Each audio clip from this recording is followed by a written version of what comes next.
She didn't bathe. Her teeth were black and her face was poison. And yet she was worshipped like a goddess. Welcome to the most unsettling secret of the British crown. A story not about war or politics, but about power disguised as purity. Queen Elizabeth I wasn't just a monarch. She was a myth in motion. They called her the Virgin Queen, a woman of unmatched intelligence, silver-tongued command, and terrifying restraint. She ruled with steel under silk, defeated the Spanish Armada, redefined the English throne, and built an empire that would echo for centuries. But behind the velvet curtains, beneath the powdered wigs and ceremonial gowns, hid a reality far more disturbing than any battlefield. Her body was a battlefield, and no one was allowed to see it, not even herself. This isn't just another episode about royalty. It's a dark royal secret that most history books skip, a historical horror story so strange and grotesque it feels fictional. But it's all real. Queen Elizabeth. I mastered the art of being seen without ever being known, crafting an image so perfect, so divine, that even time itself seemed afraid to touch her. But what she feared most wasn't foreign invasion, betrayal, or even death. It was being human. It was aging. It was being seen. In a world where monarchs were half divine and half damned, Elizabeth turned her body into a performance. Every pore was political. Every inch of skin was symbolic. Every drop of rosewater, a declaration of control. So, what did she hide beneath the myth? What was she so desperate to protect from the world? The answer begins with a mirror she never looked into, a face she stopped revealing, and a scent of flowers that never quite masked the rot underneath. In this video, we're going to expose 5 of the most disturbing truths about Queen Elizabeth's obsession with hygiene, beauty, and the illusion of power. From toxic makeup that peeled her skin, to sugar that blackened her teeth, to perfumed gloves hiding the stench of rot. This is a story of royal hygiene turned psychological warfare. And by the end, you might just ask yourself, was she clean or just untouchable? Because sometimes what looks flawless is hiding something truly rotten. She called herself the Virgin Queen, but her real devotion wasn't to chastity. It was to control. Control over how she looked, how she smelled, how she was remembered. Queen Elizabeth. I didn't just wear power, she wore it like a second skin. But to make that skin appear pure, eternal, and untouched by decay, she had to wage war on her own body. And she fought it every single day. It started with a simple belief, one shared by almost every royal and physician in the 16th century, that water was dangerous. People believed it could carry invisible poisons, crack the body open to disease, and even loosen the soul's grip on the flesh. So the Queen of England, ruler of oceans and empires, avoided bathing like it was death itself. She didn't scrub, she didn't soak, she didn't rinse, she performed cleanliness instead. To us, this might sound horrifying, but in her time, it was elegance. Instead of soap and water, she relied on shifts, fine linen underclothes changed several times a day. These fabrics weren't just fashion. People believed they pulled sweat oil and even sin away from the skin. In the eyes of her court, Elizabeth wasn't dirty. She was divine. She was linen purified. And what about her scent? That mattered more than anything. The Queen's body had to carry the illusion of divinity wherever she walked. No foul odor could escape her presence. Her servants soaked her gloves in rose oil. Her handkerchiefs were infused with lavender and camphor. Her bed sheets were lined with dried herbs, and her underarms were dabbed, never wiped, with vinegar and spices. Every inch of her was a fragrance, not a body. But what was this performance really hiding? The truth was sugar. Elizabeth was addicted to sugar. In a world where sugar was more expensive than gold, more exotic than cinnamon, the Queen indulged endlessly. Candied violets, marzipan, syrup-soaked pastries, fruits crusted in sugar like they'd been dipped in diamonds. It wasn't just taste, it was theater. The Queen didn't just eat sugar, she used it to show off wealth, to project global reach, to prove England's superiority in trade and sophistication. But behind the banquet tables and jeweled platters, a silent erosion was happening in her mouth. Her teeth began to blacken, crumble, disappear, and still she smiled. Because in her world, rotting teeth were not a weakness. They became a symbol of royalty. Her courtiers, the wives of nobles, duchesses, even ambassadors began to mimic her. They blackened their teeth with soot and charcoal to appear like her, to look royal. Because if Elizabeth's mouth was decaying, then that decay was beautiful. What she suffered, others imitated. And yet, it gets worse. The very thing that destroyed her teeth sugar was also in her toothpaste. That's right. She brushed her teeth with a mixture of sugar and herbs, believing it made her breath sweet. Combined with gritty powders made from ground bones and eggshells, it didn't clean her teeth. It filed them down. And over time, her once regal smile turned into a cavern of shadows. Foreign ambassadors wrote that by the 1590s her speech was muffled. Her breath made others nauseous, and still she refused to let anyone near her mouth with forceps. She feared pain more than rot. So one of her courtiers, a nobleman no less, had a tooth pulled out in front of her, screaming in agony just to convince her it was survivable. That wasn't a medical decision. It was a ritual, a sacrifice to the throne. But perhaps the most disturbing truth came afterward. No one laughed at her ruined smile. They revered it. In a world where everything the queen touched became fashion, even her rot became divine. This wasn't hygiene. This was mythology. This was a woman rewriting the definition of beauty to keep power clutched tight in her painted fingers. And we must ask if her blackened smile was beautiful. Then what else in history have we mistaken for elegance when it was actually slow decay? The more you peel back Elizabeth's image, the more you begin to question everything. If purity can be faked, if rot can be revered, then what does that say about our own standards of beauty, our worship of flawlessness, our fear of being seen? Elizabeth didn't fear ugliness. She feared reality.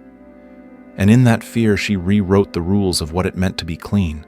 So now you've seen her smile. Not the painted one in portraits, but the real one, eroded, fragile, copied like a holy relic. And this is just the beginning, because if her mouth was a battlefield, then her face was a war zone. Stay with us, because what came next didn't just cover her skin, it invaded it. Her mouth may have been the first to betray her, but it wouldn't be the last. Because Queen Elizabeth, I wasn't just covering up bad teeth, she was hiding the collapse of her own flesh. The rot had started in her smile, but it would soon crawl across her skin, tear through her hair, and turn her body into something alien, something sacred, something unrecognizable. And she allowed it. No, she orchestrated it. Because to Elizabeth, suffering wasn't a flaw, it was the price of immortality. Her face, white as porcelain, cold as death, smooth as stone, was not her skin. It was her mask. And this mask was made of something far more dangerous than anyone realized. Her favorite cosmetic was Venetian ceruse, a shimmering white paste made from lead and vinegar. It created the illusion of perfection, erasing blemishes, smoothing lines, and transforming flesh into statue. But it also poisoned her. Slowly, ruthlessly, irreversibly. As the years passed, her skin blistered, peeled, scarred. Her pores burned with infection. But instead of stopping, she applied more, layer after layer, day after day. Because without the mask, she was no longer the Virgin Queen. Without the mask, she was mortal. She was vulnerable. She was seen. What makes this so tragic, so horrifying, is not just that she wore poison. It's that she knew. She felt it. She saw the bleeding cracks in her reflection. She watched her real face dissolve, and yet she kept painting it back on. Because image wasn't optional. It was survival. She wasn't allowed to age. She wasn't allowed to decline. She wasn't allowed to be real. Her people didn't want a woman. They wanted a symbol, and Elizabeth gave them one. A face sculpted in lead, powdered like marble, untouchable as myth. To outsiders, she appeared immortal. To her servants, she was a woman in pieces, stitched together by ritual and fear. The queen would not let painters capture her changing features. Instead, all portraits had to be based on a single template, one of her youth, her golden years. It was replicated endlessly like religious iconography. Even as her body withered, her official image remained the same. Time was not allowed to touch her even in art, and in her private chambers the illusion became even more extreme. She banned mirrors. No one could show her what she truly looked like, not even herself. Because seeing the truth, seeing the ruin could shatter everything. It wasn't just about beauty. It was about control over perception, over narrative, over history. Her face was no longer a reflection. It was a weapon. A mask so fragile it had to be repainted daily, carefully reassembled over skin that could no longer breathe. Her lips, once painted red with crushed petals, were now colored with mercury, one of the most toxic elements on Earth. It burned. It eroded. It broke her down from the inside. Historians now believe she suffered from classic symptoms of mercury poisoning, mood swings, tremors, memory loss, paranoia, and all of it just to maintain a face that didn't belong to her anymore. By this point, she had stopped being a woman.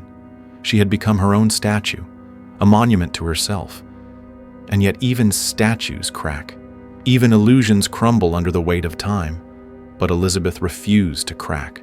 She layered more paint, refused to let anyone see her without it, not even her doctors. She isolated herself not just from danger, but from intimacy, from touch, from truth. Her maids were trained to handle her face like glass. It was said that a rough hand could cause the makeup to break apart, to crumble like dried earth. So they dabbed, not wiped. They hovered, not touched. There was even a servant assigned only to powder her shoulders in private, in silence, because no one else was permitted to see her real skin. Think about that. Imagine the fear, the loneliness, the prison of having to keep your own body hidden from the world every moment of every day, because to be seen would be to collapse.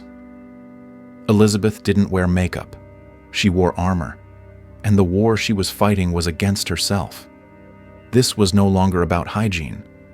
This was self-erasure disguised as divinity. She had sacrificed comfort, health, even identity, to remain a flawless myth in a kingdom that punished female aging like a crime. And the more broken she became, the harder she clung to the image. Not because it was beautiful, but because it was all she had left. Beneath the layers of white and crimson, beneath the scent of lavender and vinegar, was a body falling apart. But no one could see it, because seeing it would mean the Virgin Queen was just a woman after all. And Elizabeth, I refused to be a woman. She had to be legend, even if it meant poisoning herself, even if it meant dying under the weight of her own mask. By now the tension was unbearable, not just for her, but for everyone around her. They watched as her hands began to tremble. Her speech became slurred, her energy waned, but still she rose each morning and recreated the illusion. Still she refused help. Still she ruled. Because what was the alternative? To be real, to be seen, that was more terrifying than death. Elizabeth didn't just fear decay, she feared exposure, and that fear became her kingdom. You're about to see how deep that kingdom went, beyond cosmetics, beyond clothes, beyond the skin, into a place no one dared enter, not even her most trusted servants. Because what was beneath the mask was something no crown could fix. There was a saying in her court, "The queen smells like heaven, but her palace smells like hell." Because while ElizabethI masked her body in layers of perfume and powder, the world she ruled, the palaces she lived in, reeked of something far more honest. Filth, decay, waste, rot. Behind the golden gates of Tudor splendor were no toilets, no plumbing, no marble baths. There were buckets, pans, chamber pots. The queen's private throne, known as a close stool, was a velvet-covered wooden chair with a hole in the center and a ceramic pot beneath. It looked regal, but underneath the cushion was raw human waste, emptied by hand, scrubbed in silence, perfumed to cover the truth. But here's the twist that breaks the illusion. The person assigned to clean that stool wasn't a servant. It was a nobleman. The groom of the stool, handpicked from the aristocracy, attended to the queen's most personal bodily functions. He was one of the most powerful men in court, privy to her secrets, her rhythms, her pain. Power in Elizabeth's world sat directly above a bucket of urine. And if that wasn't disturbing enough, consider this: the groom of the stool would also help her dress, undress, and at times serve as her political confidant. He went from the chamber of filth to the chambers of state in the span of an hour, because in Elizabeth's universe, proximity was everything, and nothing revealed who you were more than how close you were allowed to be to the illusion. But the rest of her palaces weren't so carefully staged. They were foul. People relieved themselves behind curtains in corners, into pots dumped outside windows. The floors were covered in rushes, straw, and herbs to mask the smell, but rarely cleaned. Beneath them festered inches of mold hair, urine, feces, vomit, dead vermin, food, rot, and disease. Even the scent of burning herbs, rosemary, marjoram, lavender, couldn't hide the truth. This was the real palace. Not marble and silk, but microbes and stench. And Elizabeth, Queen of Illusion, had to move from palace to palace, not for ceremony, but to escape the smell. She would abandon residences once they became too saturated with filth to function. Her entire court, hundreds of nobles, servants, cooks, clergy, would pack up and follow her to the next location like a rotting circus chasing temporary air. This wasn't royalty as you imagined it. This was a performance over sewage, a woman presenting herself as divine while wading through a kingdom of waste. And yet, no one questioned it, because they couldn't, because they didn't want to, because to acknowledge the stench, the rot, the fragility was, to acknowledge that the queen was not divine but deteriorating. And in her court perception was reality. If Elizabeth could hold the illusion, if her makeup didn't crack, if her perfume lingered stronger than the air, then she was still in control. But what if she wasn't?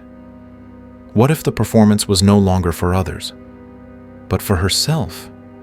It was said she refused to allow mirrors in her chambers, that no one was permitted to see her undressed, that she went to such extremes she had a servant whose only job was to powder her back in complete silence, because her skin, blistered, scarred, thinning, could not be seen, not even by her.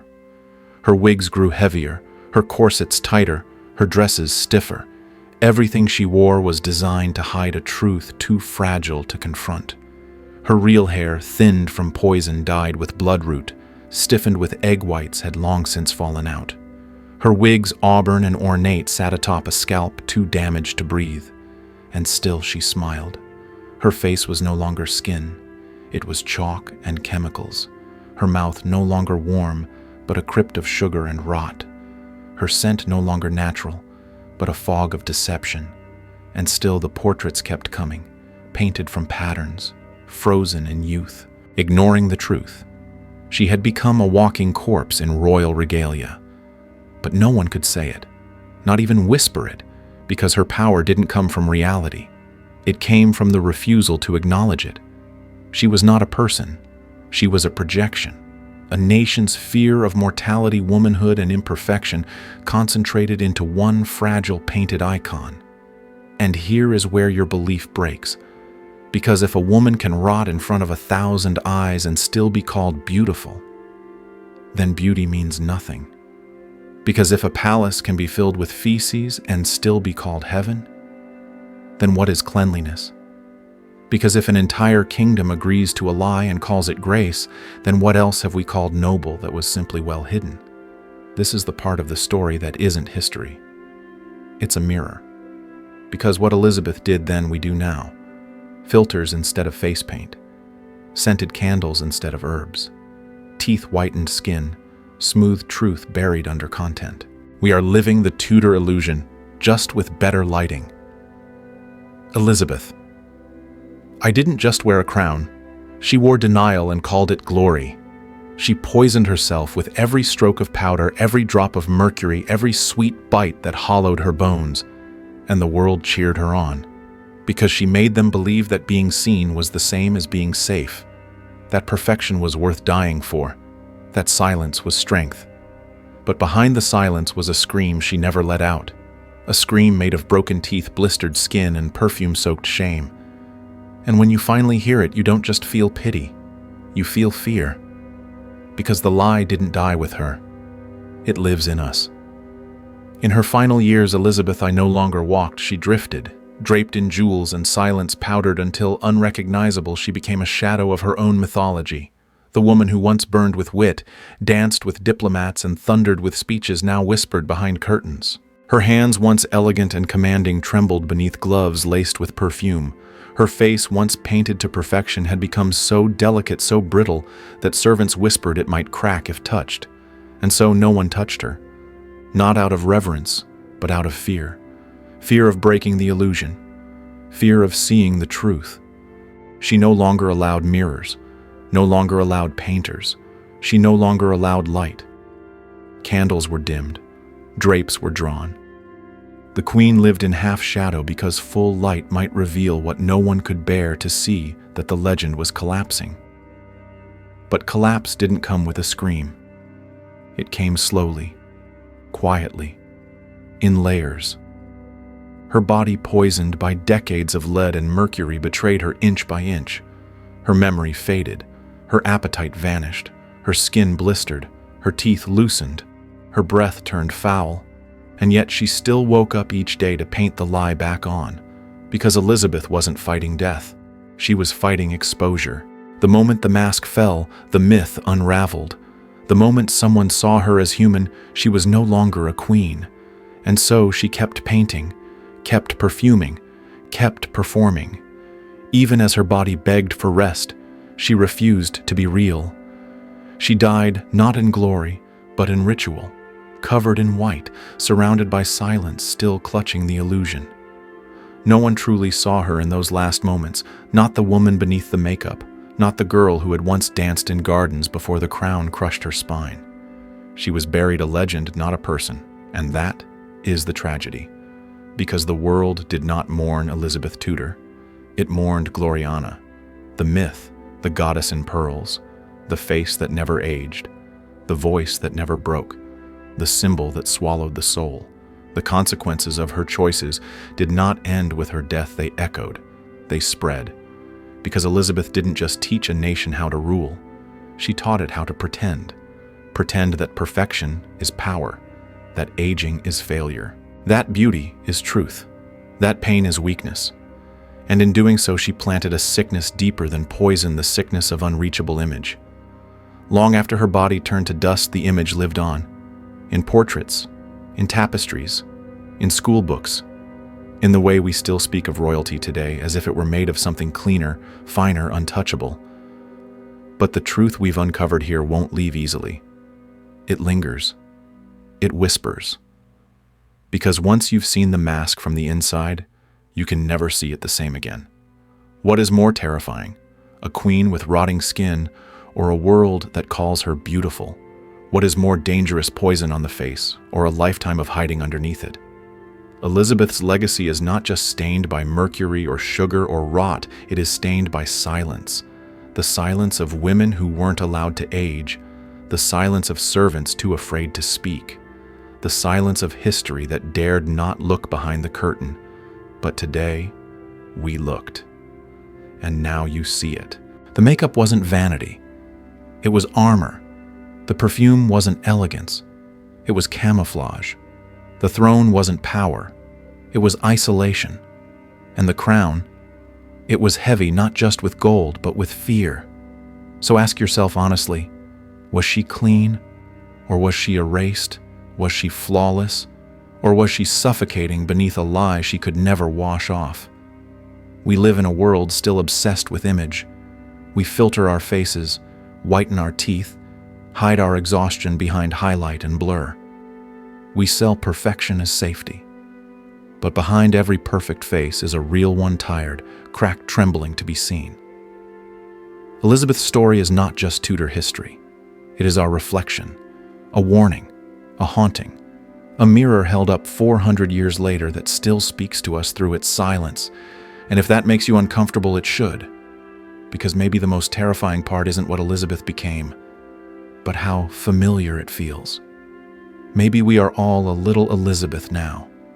Powdered, fragrant, terrified of being real, dying slowly beneath masks no one dares to wipe away. So remember this, she didn't survive because she was clean. She survived because no one was allowed to see she wasn't.